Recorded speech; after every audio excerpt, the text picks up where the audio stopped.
हमारे प्यारे भारत देश में अगर हम लोग मुसलमान लोग नहीं रहते तो बीजेपी का तो खाता ही नहीं खुलते। क्या बोल रहा है ये संसद में? वीडियो देखो और शेयर करो जरूर, देखो पूरा वीडियो।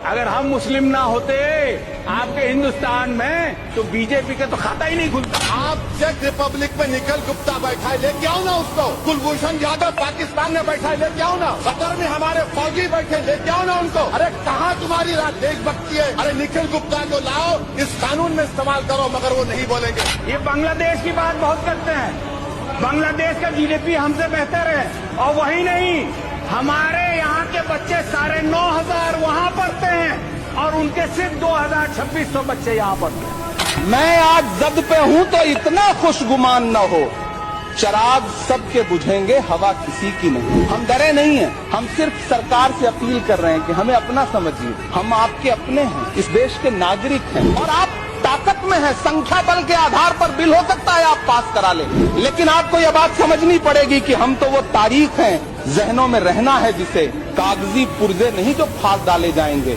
जिस जमीन पर मैं खड़ा हूं ये मेरी पहचान है। आप आंधी हैं तो क्या मुझको उड़ा ले जाएंगे?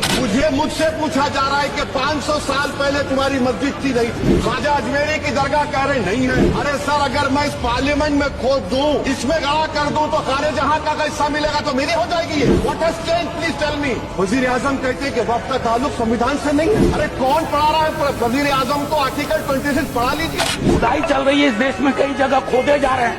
ये खुदाई हम सब सांसद मिलके करें। किसान विरोध करे, देशद्रोही है।